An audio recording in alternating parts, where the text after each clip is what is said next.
Hello guys, good morning. For today's video, mag-aayos tayo ng quartz motor quartz wall clock. Ito, tinanggalan natin yung motor nito. Ito kasi may problema na, tumitigil na rin, oh. Pag ganito ang mga wall clock nyo, tumitigil na kahit bago yung battery, ang gawin nyo, baklasin nyo ito, yung connection na to, linisin nyo lang yan, yung dalawang yan, ha. Ayan, positive, negative na yan para dito sa battery. Ayan, lininis natin kasi puro amag na yan, inaamag na yan. Tapos ibabalik natin, tingnan natin kung gagana kasi stop, nakaano na to, tumitigil na rin to, Ayan, tingnan natin, ilinisin nyo lang yan, dalawang yan, ito dito, tsaka to, para mag-connect yung ng battery, positive at saka negative. So watch till the end mga loads. Guys, ito na nga, di-ampere natin,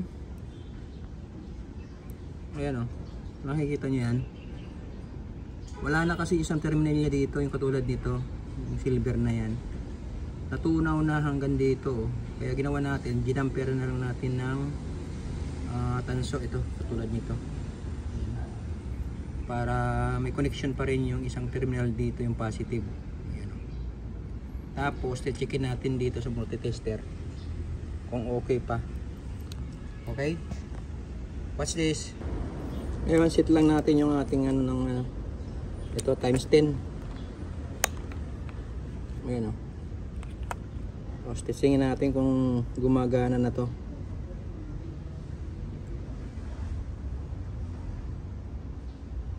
Nakita nyo yan? Ay, tumitibok-tibok, ayan, So okay na yan. Ganyan ang pag testing. Yan, tira. Ayan,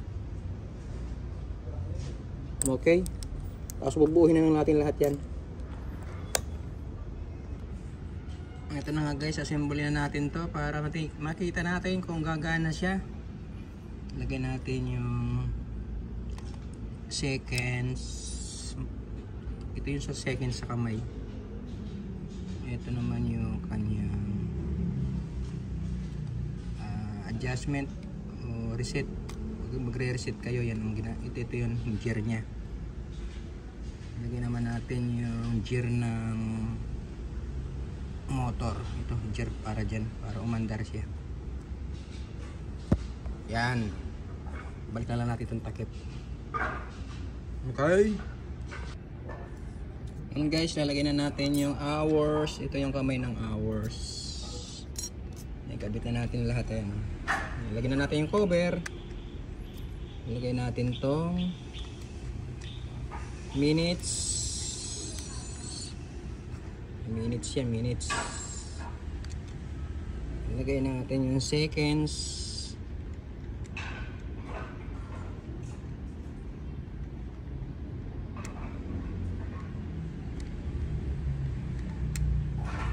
And then lagyan natin ng battery. Yes, sa battery na lang ang kulang kung gagana siya. Ito natin. Ilapag ko muna yung ating yung ating camera. Ito, ilapag natin yung camera. Lagyan natin ng battery kung gagana. Sana gumana.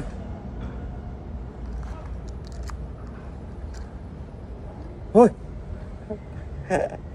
Ayos!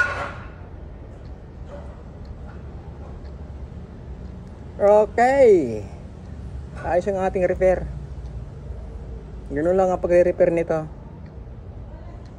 Gamitan nyo lang ng konting kaalaman kung paano mag-repair nito. Ayan, magagamit na ulit ito. Thank you sa panonood, mga guys.